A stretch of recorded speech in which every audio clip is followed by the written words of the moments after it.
Galactic Empire panics. Who let a human battleship get this close? Reaches its dramatic apex when Colonel Hayes demonstrates Earth's terrifying power. With devastating precision, the Aurora Vanguard unleashes a purple energy beam that obliterates an entire moon. As the celestial body disintegrates into dust, Major Voss's horrified whisper echoes through the command center. We cannot defeat them. The balance of galactic power shifts irreversibly in that single, breathtaking moment. The vast expanse of space surrounding the Andarax Empire's border defense system sparkled with the patrol lights of hundreds of destroyer ships. Titan's Reach, the crown jewel of the Empire's observation network, hung in the void like a silver sentinel, its massive sensor arrays constantly scanning for any potential threats. The station's central command hub buzzed with the efficient movements of officers and technicians, all operating under the watchful eye of Admiral Alara Crest. Admiral Crest stood with her hands clasped behind her back, her tall, slender frame casting a long shadow across the polished floor. Her silver uniform, adorned with the distinctive insignia of the Andarax High Command, remained impeccably pressed despite the long hours of her shift. The Admiral's reputation for iron discipline was legendary throughout the Empire, matched only by her passionate dedication to territorial defense. "Status report," she demanded, her voice cutting through the ambient hum of the command center. "All systems nominal." "Admiral," replied the duty officer. "Border grid Alpha through Delta showing green across all parameters. The newly integrated systems from the Veros Confederation are performing beyond expectations." Alara nodded with satisfaction. The recent conquest of the Veros and Tarlis minor federations had not only expanded Andarax territory, but had also provided valuable technological additions to their already formidable defense network. The military and civilian population alike shared an unshakable confidence in their impenetrable defense grid.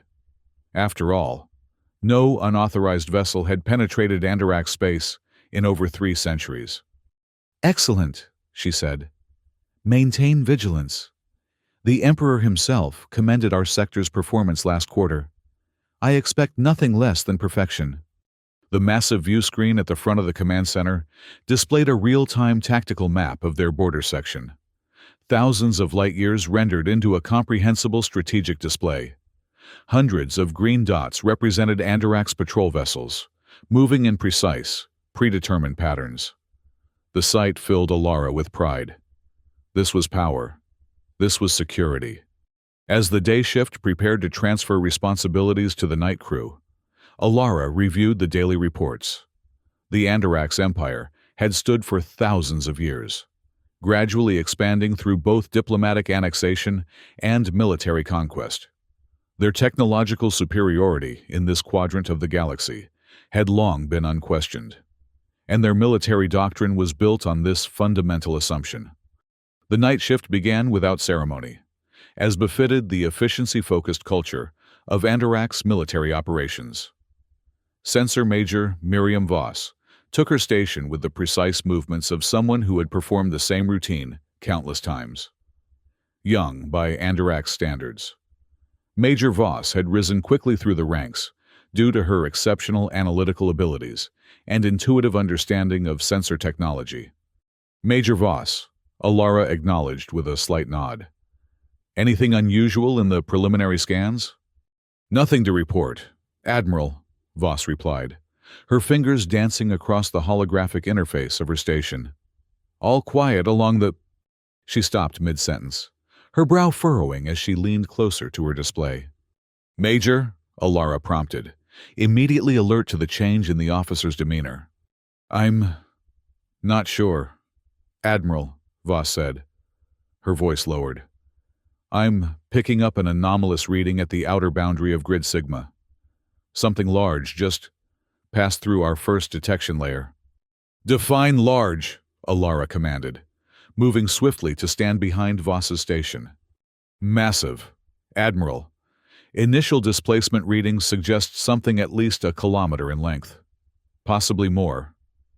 Voss's fingers flew across her console, attempting to isolate the contact. But the signature is strange, using an unusual frequency pattern I've never encountered before. Alara's expression hardened. Location. That's the problem. Admiral. It was there one moment, setting off every sensor alarm in the grid. Then, nothing. As if it vanished. Nothing that size simply vanishes. Major, Alara said firmly. Recalibrate and sweep again. Full spectrum. The command center's atmosphere shifted instantly, from routine vigilance to focused intensity.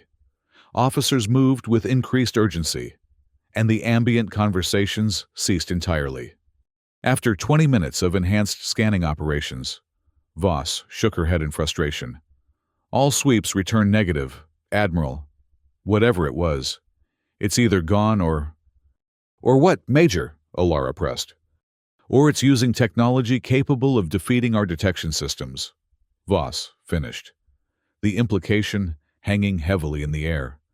Alara's jaw tightened. The possibility was almost unthinkable, yet the evidence was before them. Initiate Protocol Blackstone. I want a full diagnostic on all sensor arrays, and prepare a priority communication to the Imperial Strategic Council. Whatever this is, we need to identify it immediately. As the message was transmitted through the Empire's quantum communication network, Alara stared at the vast starfield displayed on the main view screen. For the first time in her distinguished career, a sense of unease settled in her stomach. Something had penetrated their defenses, something large and employing technology beyond their understanding. The implications were disturbing.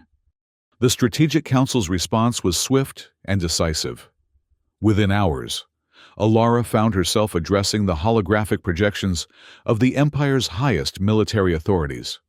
You are certain of what your sensors detected, Admiral Crest? Asked Grand Marshal Thorne, his aged face betraying concern, despite the flickering quality of the holographic projection. The readings were clear, if brief, Marshal, Alara confirmed. Major Voss is our finest sensor officer. If she detected something, it was there. Yet subsequent scans revealed nothing, noted another council member, her tone skeptical. Correct, Counselor, which suggests either a sensor malfunction, which we've ruled out through diagnostics, or technology capable of evading our detection systems. The council members exchanged troubled glances. Marshal Thorne leaned forward, his holographic form seeming to stretch toward Alara. Deploy your red light reconnaissance squadron. Admiral, find whatever this is. If it's a new form of stealth technology being tested by one of our neighbors, we need to know. If it's something else, he left the sentence unfinished. Understood, Marshal. I'll dispatch them immediately. The council transmission ended, leaving Alara alone with her thoughts. The Andarax Empire had not faced a significant military challenge in generations. Their technological advantage had always ensured victory. The possibility that another power had developed capabilities that could negate that advantage was more than concerning. It was potentially civilization-altering. Red Light Squadron, you are cleared for deployment, Alara announced over the command channel hours later. Your mission is to locate and identify the unknown contact that breached our outer sensor grid. Maintain communication protocols at all times. Acknowledged. Titan's Reach, replied Squadron Leader Terran Vex. Red Light is moving to search pattern Alpha 7. The 12 sleek reconnaissance vessels accelerated away from the station, their advanced engines leaving brief trails of ionized particles as they dispersed into their search formation. These were the fastest, most advanced scout ships in the Andarax fleet, equipped with sensor packages that far exceeded standard military specifications. 6 hours into the search operation, the command center received the first troubling report. Titan's Reach. This is Red Light 3, came the transmission, the pilot's voice tight with tension. I'm experiencing intermittent sensor failures. Systems cycling between operational and offline status without apparent cause. Similar reports followed from other squadron members. Whatever they were approaching was affecting their technology in unprecedented ways. Red light leader to all units. Vex's voice cut through the growing chatter. Maintain formation and continue approach. I'm detecting unusual gas dispersal patterns at coordinates 556-223-907. Moving to investigate. Alara watched the tactical display as the squadron converged on the specified coordinates. The tension in the command center was palpable. Titan's reach. This is Red Light Leader. Vex's voice came through, unnaturally quiet. We've found it, and it's not one of ours. Describe what you're seeing, Leader, Alara commanded. It's enormous. Hull configuration unlike anything in our databases. Approximately 1.2 kilometers in length. Sleek design, minimal external features. There's some kind of energy field surrounding it that's causing our visual systems to struggle with focus. But one thing is clear. It's bearing markings in an Earth language. I can make out the name, Aurora Vanguard. A collective intake of breath swept through the command center. Earth was known to the Empire, of course, but as a distant, developing world far from the established interstellar powers. The humans had achieved interstellar travel only recently, by galactic standards, and were considered a minor species of little consequence. Are you certain? Alara demanded. Positive, Admiral. This is an Earth vessel, and from what our limited scans can penetrate, it's a warship, heavily armed. The implications were staggering. Not only had humans developed starships of unprecedented size, but they had somehow mastered stealth technology that could defeat the most sophisticated detection systems in known space. And now, one of their warships had penetrated deep into Imperial territory. Maintain observation distance, Alara ordered. Do not engage or approach further. Continue passive scanning only. Within the hour, an emergency session of the Strategic Council was convened. This time, Emperor Theris XIV himself joined the holographic assembly, his regal features tight with concern. This cannot be merely an espionage incursion, stated Marshal Thorne, after Alara had presented the reconnaissance data.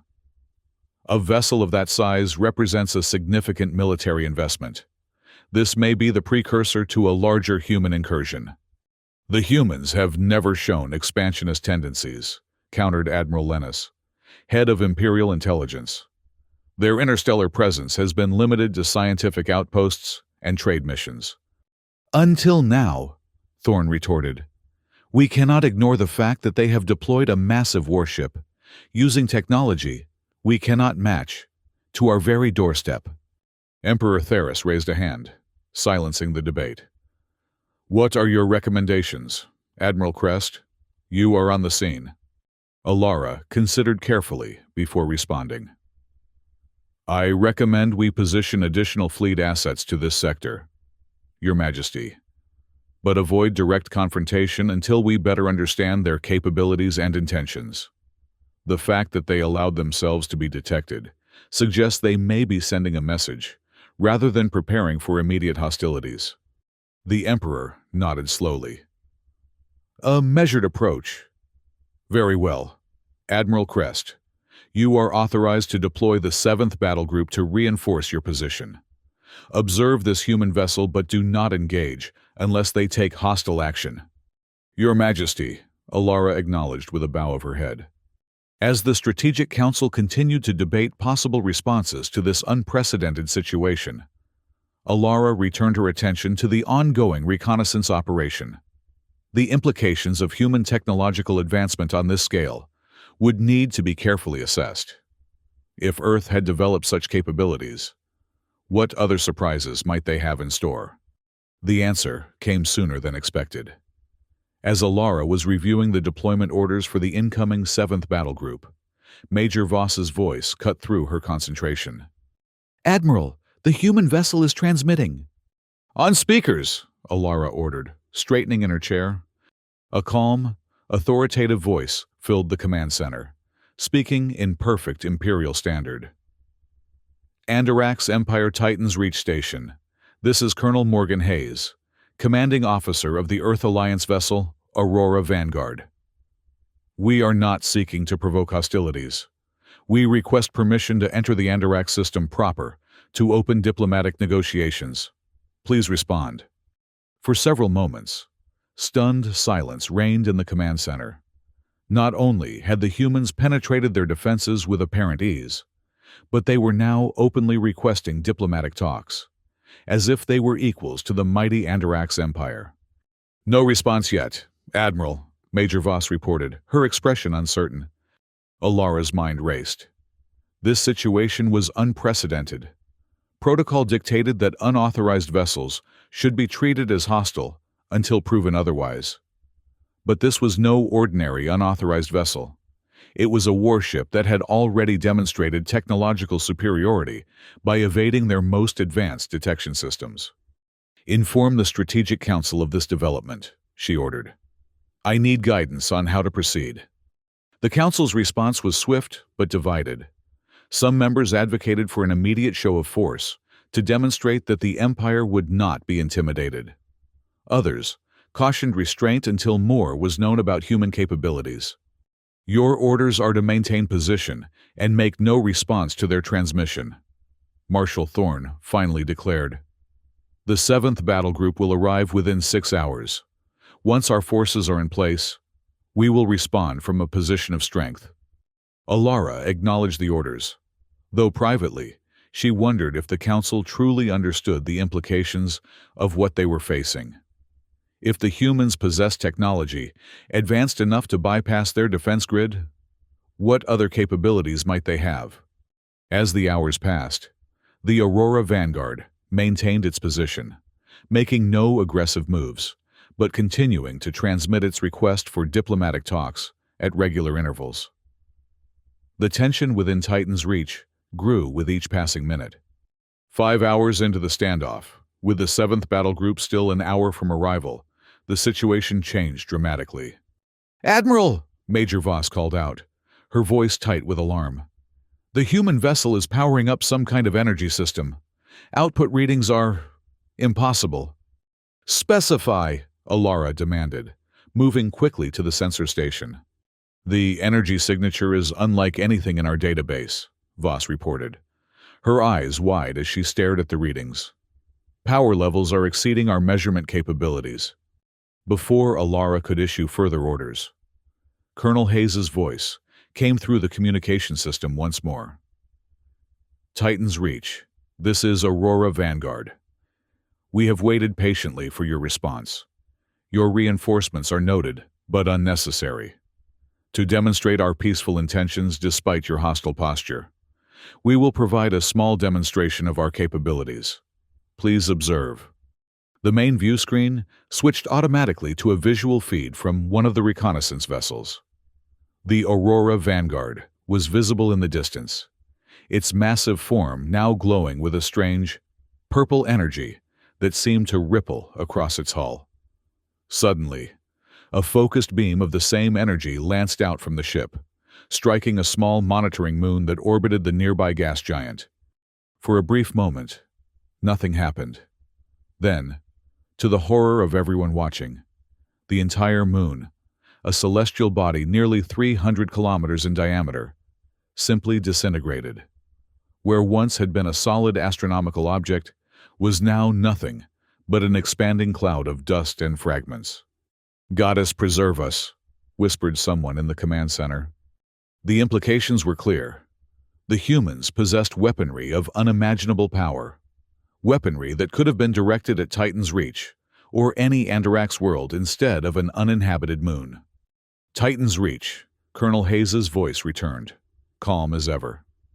"That was a low-power demonstration using less than 1% of our primary weapon system's capacity. We have no desire to use this technology against living beings. We simply wish to talk. Your response, please." The command center erupted into frantic activity.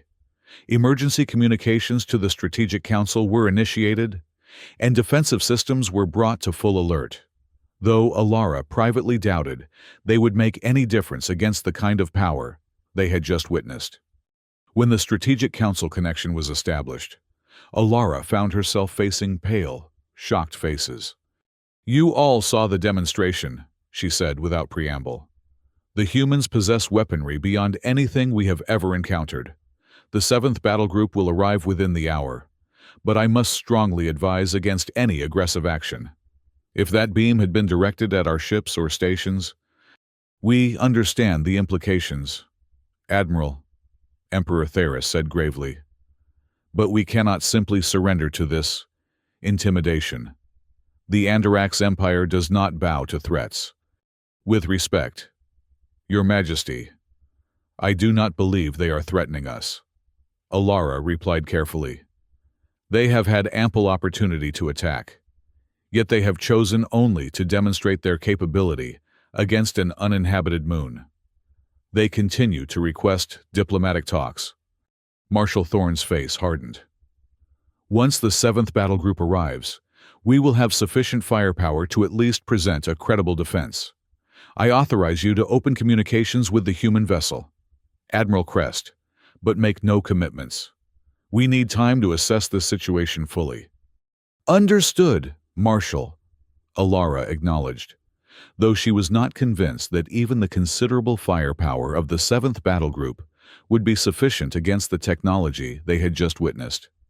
When the communication with the Council ended, Alara took a moment to compose herself before ordering, "Open a channel to the Aurora Vanguard."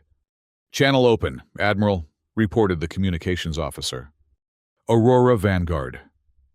This is Admiral Alara Crest of the Andarax Empire. We have received your transmission and witnessed your demonstration. The Empire is willing to discuss your request for diplomatic negotiations, but we require time to consult with our leadership." There was a brief pause before Colonel Hayes responded.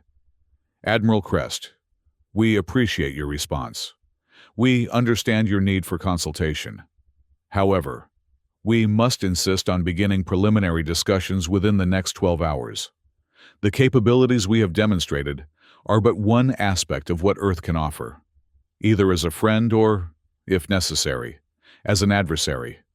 We await your decision."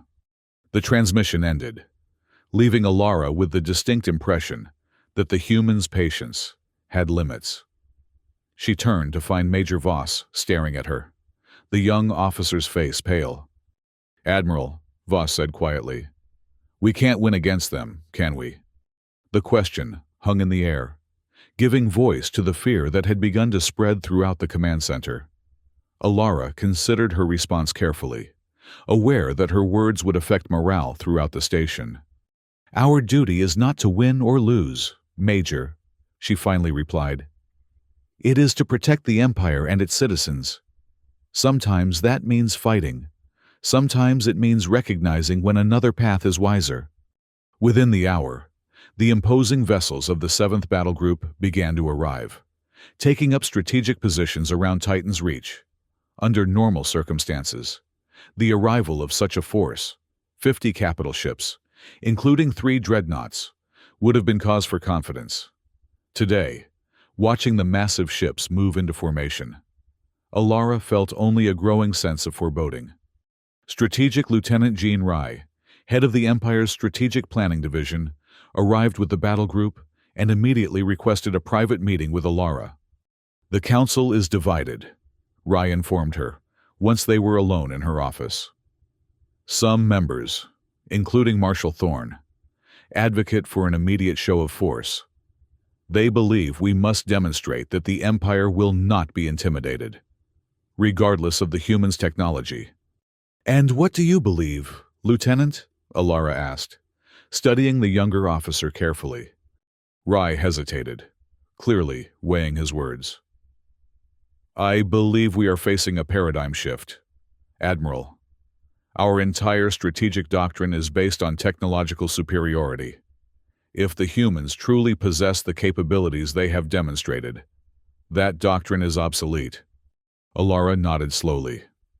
"My assessment as well.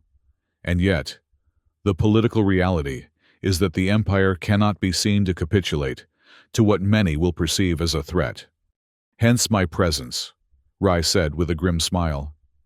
"I am to oversee the deployment of the battle group in a defensive posture that nonetheless communicates our resolve. Meanwhile, you are authorized to open preliminary discussions with the humans. Walking the knife's edge, Alara murmured. Precisely, Rai confirmed. We must appear strong, while avoiding any action that might provoke them to use their full capabilities against us. The next several hours were consumed with preparations.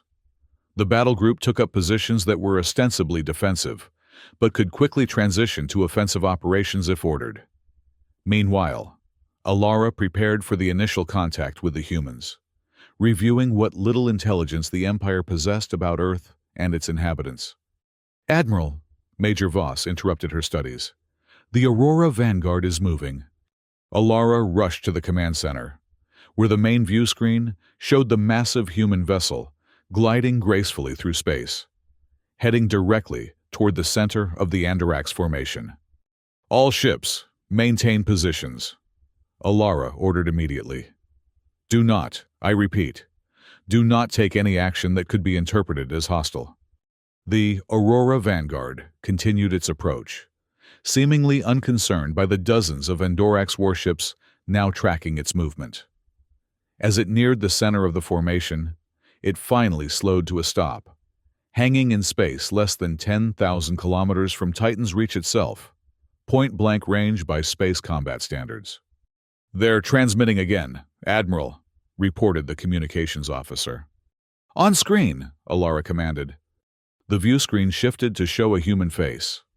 Colonel Morgan Hayes appeared to be in his 5th decade of life, with short gray hair and piercing blue eyes that conveyed intelligence and determination in equal measure.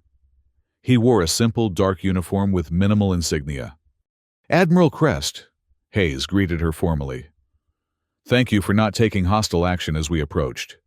It seems we have much to discuss.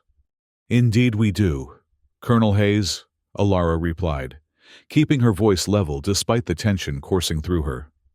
Beginning with your unauthorized incursion into Imperial space and your demonstration against our celestial body. Hayes's expression remained impassive. A regrettable necessity, Admiral. Our previous diplomatic overtures through conventional channels were ignored. The Andarax Empire has a reputation for only respecting strength. We needed to ensure we had your full attention. You have it, Alara acknowledged. What exactly does Earth want from the Andarax Empire? Recognition, Hayes replied simply. Recognition as an interstellar power with territories and interests to be respected. Recognition as a potential ally, rather than a future conquest. The Andarax Empire's expansion has not gone unnoticed. Admiral, the recent absorptions of the Viros and Tarlis Federations have raised concerns about your long-term intentions. Alara felt a chill run down her spine. The annexations Hayes mentioned had been considered minor operations by the Empire, hardly worthy of attention from distant powers. That Earth was not only aware of these actions, but concerned enough to send a warship of unprecedented capabilities to their doorstep, suggested a level of intelligence gathering and strategic planning that the Empire had clearly underestimated.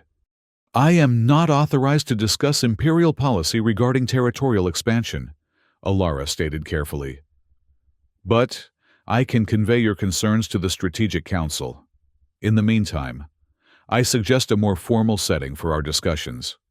There is a neutral station, Orion Gate, at the edge of this sector. It would be an appropriate venue for preliminary talks. Hayes seemed to consider the proposal for a moment before nodding. Acceptable. We can meet there in 6 hours. A small delegation from each side. No more than 5 representatives. Agreed, Alara confirmed. I will lead the Imperial delegation personally. After the transmission ended, Alara turned to find Lieutenant Rai watching her with an unreadable expression. The Council will not be pleased with this development, he observed. The Council is not facing down a vessel that can destroy moons with a single shot. Alara replied sharply. We need time. Lieutenant, time to understand what we're dealing with. Time to reassess our strategic position. Time to adapt. These preliminary talks will buy us that time. Rai nodded slowly. I'll support your decision in my report, Admiral, but be prepared for resistance from certain quarters. The resistance came swiftly and forcefully. Within the hour, Alara found herself once again addressing the Strategic Council, facing open skepticism and barely concealed anger from several members. You have exceeded your authority, Admiral Crest, Marshal Thorne stated coldly. You were instructed to open communications, not arrange diplomatic meetings. With respect, Marshal, the situation developed rapidly, Alara replied. The human vessel positioned itself within weapons range of our entire battle group. Their technological advantage is clear. Agreeing to preliminary talks was the most prudent course of action. Prudent, another counselor scoffed. It shows weakness. The Andarax Empire does not negotiate under threat. Emperor Theris, who had been silent until now, raised his hand. Enough. Admiral Crest was faced with an unprecedented situation and made a decision based on the information available to her. The question now is how we proceed. Admiral Lennis of Imperial Intelligence leaned forward. Your Majesty, I believe Admiral Crest's approach has merit. We know very little about human capabilities beyond what they have chosen to demonstrate. Diplomatic engagement, even on a preliminary basis, will provide valuable intelligence. And if this is merely the prelude to a larger human incursion, Marshal Thorne demanded, we would be playing directly into their hands. If the humans intended conquest, Marshal, Alara pointed out, they could have struck already. Their technology clearly outmatches ours. Yet they seek talks, not surrender. The debate continued for nearly an hour before Emperor Theris finally rendered his decision. Admiral Crest will proceed with the preliminary meeting at Orion Gate as arranged. However, she will make no binding commitments on behalf of the Empire. This is an information-gathering exercise only. Meanwhile, I am authorizing the deployment of the 3rd and 5th battle groups to reinforce our position in that sector. Alara bowed her head in acknowledgement, though she privately doubted the value of additional ships against the kind of technology the humans had demonstrated. Still, she had achieved her immediate goal, the opportunity to engage with the humans directly and perhaps begin to understand the true nature of the situation the Empire now faced. As she prepared for the meeting, selecting the members of her delegation with care, Alara found herself reflecting on the rapidly changing reality of the Empire's position. For centuries, the Andarax had expanded their territory with little effective resistance, secure in their technological and military superiority. Now, in the span of a single day, that fundamental assumption had been shattered. Major Voss approached her as she was reviewing the final preparations for the Orion Gate meeting. Admiral, I've been analyzing the sensor data from the human ship's demonstration. There's something you should see. Alara followed Voss to her station, where a complex series of energy readings was displayed. What am I looking at, Major? The weapon they used against the moon, Voss explained, her voice low with awe. It's not just powerful. It's incredibly precise and efficient. The energy conversion ratio is, well, it's beyond anything our theoretical physics had considered possible. And there's more. Look at these readings from their hull. Alara studied the display, her scientific training allowing her to grasp the implications quickly. Their shield technology? Yes, Voss confirmed. It doesn't just block incoming energy. It absorbs and redirects it. If we had fired on them, our own weapons would have likely made them stronger. The revelation was sobering. Not only were the humans ahead in offensive capabilities, but their defensive technology rendered conventional Andarax weapons all but useless against them. Thank you, Major, Alara said quietly. This information will be valuable during our discussions. 4 hours later, Alara's shuttle docked at Orion Gate, a commercial station that had long served as neutral ground for various interstellar powers in this sector. Her delegation included Lieutenant Rye, Major Voss, and two senior diplomatic officers who had been rushed from the nearest Imperial embassy. The human delegation was already waiting in the designated conference room when they arrived. Colonel Hayes stood as they entered. Flanking him were four other humans in similar uniforms, two male and two female. One of the women stepped forward slightly. "Admiral Crest," Hayes greeted her. "Allow me to introduce Major Elena Ortiz, our diplomatic liaison officer. She will be facilitating our discussions today." Major Ortiz was a woman of average height with dark hair pulled back in a severe style. Her eyes, however, conveyed a sharp intelligence and careful observation. "Admiral," she acknowledged with a slight nod. "Thank you for agreeing to this meeting. We believe it represents an important opportunity for both our peoples." "That remains to be seen." "Major," Alara replied coolly, maintaining the formal distance expected of an Imperial officer. "The manner of your arrival in our territory has created significant concern within the Empire." "A concern we hope to address," Ortiz responded smoothly. "Shall we begin?" The next several hours were a careful dance of revelation and concealment from both sides.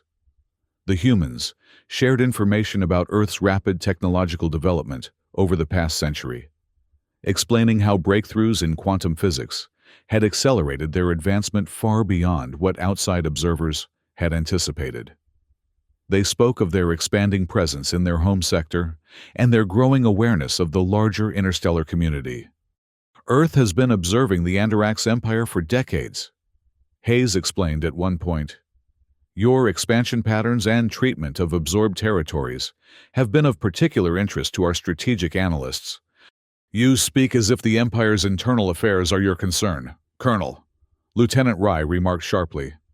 "When those affairs involve the subjugation of neighboring systems and the potential future threat to Earth's interests, they become our concern," Hayes replied without hesitation. The Veros and Tarlis federations had opened preliminary trade discussions with Earth before their annexation by your empire. The implication was clear. Earth had been establishing its own network of relationships in the region, relationships that the Empire's expansion had disrupted. As the discussions continued, Alara found herself reassessing her understanding of humanity's place in the interstellar order. Far from being the minor, developing species the Empire had dismissed them as, the humans had been quietly building their technological capabilities and diplomatic connections, preparing for a more significant role on the galactic stage.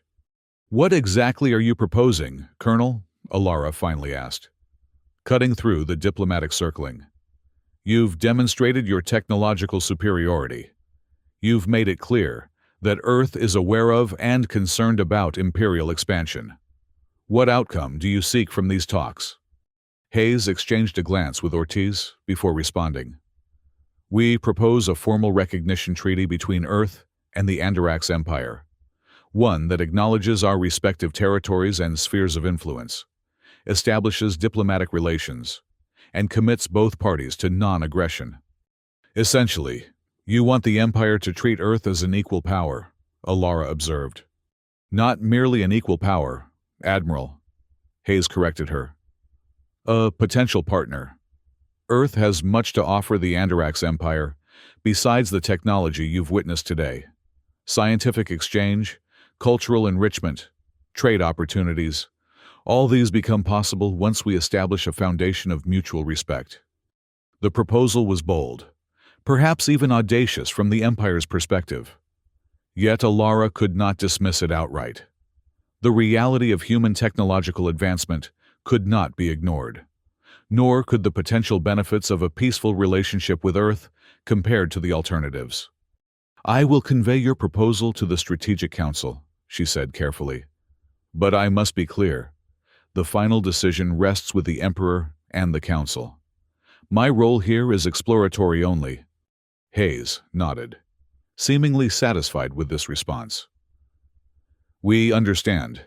As a gesture of good faith, we are prepared to share some preliminary technical data on non-military applications of our quantum field theory.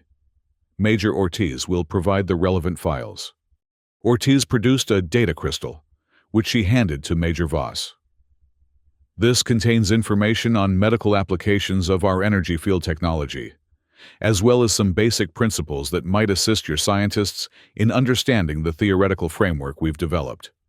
Voss accepted the crystal with barely concealed eagerness, her scientific curiosity evident in her expression. Alara made a mental note to have the data thoroughly analyzed before it was shared more widely. There was always the possibility that even seemingly benign scientific information could have military applications that the Empire should be aware of. As the meeting drew to a close, Alara found herself facing a complex emotional and strategic landscape. On one hand, her pride as an Imperial officer rebelled against the position the humans had placed them in, effectively forcing the mighty Andarax Empire to the negotiating table through a show of superior force. On the other hand, her responsibility to protect the Empire and its citizens demanded that she recognize the reality of their situation and advise a course that would minimize potential harm. "Colonel Hayes," she said as they prepared to depart, "I must ask, if the Empire were to reject your proposal for formal recognition and treaty relations, what would Earth's response be?" Hayes met her gaze steadily. "I sincerely hope we don't have to find out. Admiral, Earth prefers peaceful engagement to conflict. But make no mistake, we will protect our interests and our allies. The demonstration you witnessed was intended to make clear that we have the capability to do so effectively if necessary." The implicit threat was clear, yet delivered with such calm professionalism that it was difficult to take offense. This was not bravado or intimidation for its own sake, simply a statement of fact and intent. Upon returning to Titan's Reach, Alara found the situation had evolved further. The third battle group had arrived during her absence, bringing with it a special envoy from the Emperor himself, High Counselor Vren, one of the Emperor's most trusted advisors. "Admiral Crest," the elderly counselor greeted her as she entered the command center. "I trust your discussions were productive?" "They were enlightening, Counselor," Alara replied carefully, unsure of Vren's position on the developing situation. "The humans have made a specific proposal that I believe warrants serious consideration by the Council." "Indeed," Vren raised an eyebrow. "The Council is eager to hear your report. But first, I must inform you of a development. During your absence, we detected energy signatures suggesting that additional human vessels may be positioning themselves just beyond our sensor range." Alara felt her stomach tighten. "How many?" "Uncertain," Vren admitted. "Our detection capabilities are clearly inadequate against their stealth technology. But the Strategic Council is concerned that the Aurora Vanguard may be merely the vanguard, as its name suggests, of a larger force." "Did they take any hostile action?" Alara asked. "No," Vren conceded. "They remain outside our territory, merely observing, it seems. But their presence complicates an already tense situation." Alara considered this information carefully. It could indeed indicate preparation for a larger incursion, or it could simply be a prudent defensive measure by the humans, ensuring they had reinforcements available if the diplomatic approach failed. "Counselor, I believe we must proceed with caution," she said finally. "The technological gap between our forces and Earth's capabilities appears to be substantial. Even with the combined strength of 3 battle groups, we cannot be confident of success in a direct confrontation." Vren studied her for a long moment before responding. "You believe we should consider their proposal for recognition and treaty relations?" "I believe we should evaluate all options carefully," Alara replied diplomatically. "The Empire's security must be our primary concern. If that security can be better ensured through diplomatic engagement rather than military confrontation, we would be remiss not to consider that path." The report to the full Strategic Council that followed was tense and contentious. Marshal Thorne and his allies argued forcefully that the Empire could not allow itself to be coerced into diplomatic relations by a show of force, regardless of the technological advantage the humans might possess. Others, including Admiral Lennis and several of the civilian counselors, advocated for a more pragmatic approach. Emperor Theros listened to the debate in silence, his expression revealing nothing of his thoughts. When all had spoken, he turned to Alara. "Admiral Crest, you have had direct interaction with these humans. You have observed their vessel and spoken with their leaders. What is your assessment of their intentions?" Alara chose her words with care, aware that her response could significantly influence the Empire's course of action. "I believe their primary goal is recognition and respect, Your Majesty. They have demonstrated power, but shown restraint in its use. Their proposal for treaty relations appears genuine, though undoubtedly designed to serve their own interests as well as potentially ours." "And if we refuse?" the Emperor pressed. "What then?" "Based on my interactions with Colonel Hayes and his delegation, I believe they would first attempt further diplomatic pressure," Alara responded. "But, ultimately, they have made it clear they will protect what they perceive as their interests and allies. Given the technology they have demonstrated, that capability cannot be dismissed." Emperor Theros nodded slowly, then rose from his seat, causing all present to stand as well. "The Andarax Empire has endured for millennia by knowing when to fight and when to adapt. There is no honor in unnecessary conflict, nor wisdom in ignoring the changing realities of our galaxy." He looked around the chamber, meeting the eyes of each council member in turn. "We will open formal treaty negotiations with Earth. Admiral Crest, you will represent the Empire in these discussions, with Councillor Vren providing political oversight. You are authorized to work toward a mutual recognition agreement that protects Imperial interests while acknowledging this new reality." Marshal Thorne's face darkened with barely suppressed anger, but he bowed in acknowledgement of the Emperor's decision. Others in the chamber showed various reactions ranging from relief to concern, but none dared challenge the Imperial decree. "There is one more matter," the Emperor continued. "Admiral Crest, effective immediately, you are relieved of your command of Titan's Reach and the Border Defense Network." Alara felt a cold shock run through her. Was this punishment for her handling of the situation? Had she miscalculated in her recommendations?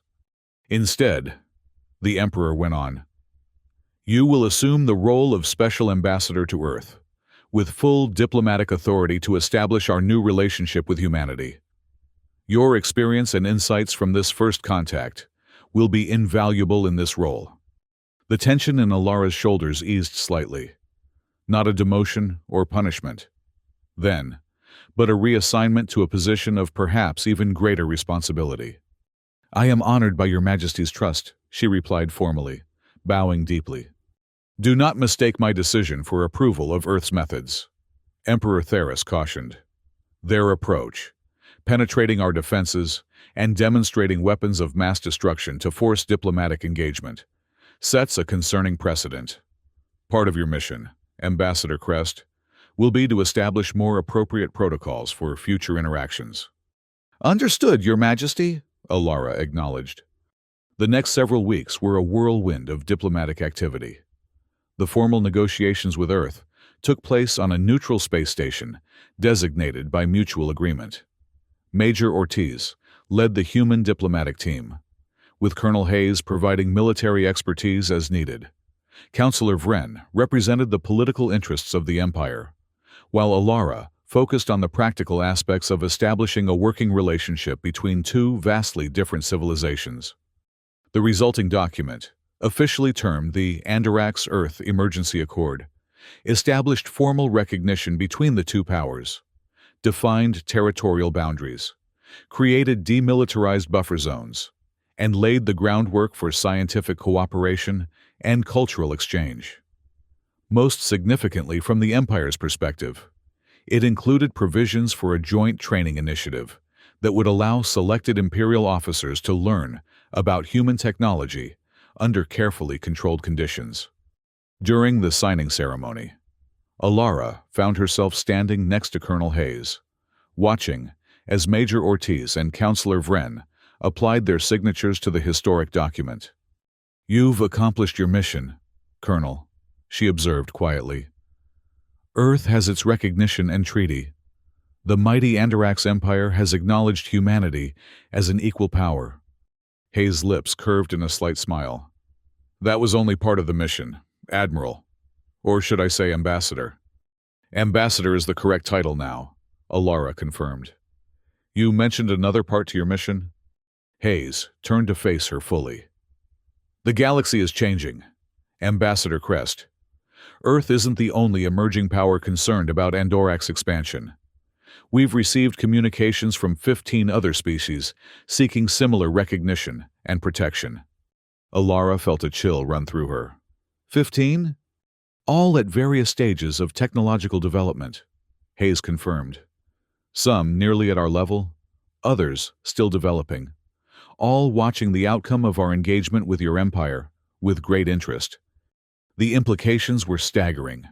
The Andarax Empire had always expanded outward, assuming that the territories they encountered contained only lesser civilizations that could be absorbed or subjugated as needed. The idea that multiple developed or developing species had been observing, communicating with each other, and strategizing about how to address the Empire's expansion changed everything about their understanding of the galactic political landscape. "And Earth positions itself as the representative of these other species?" Alara asked. Keeping her voice neutral, despite the diplomatic earthquake, she could feel rumbling beneath her feet.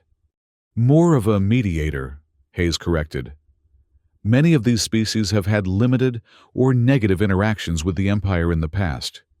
They trust Earth as a neutral party that has successfully established a balanced relationship with Andarax."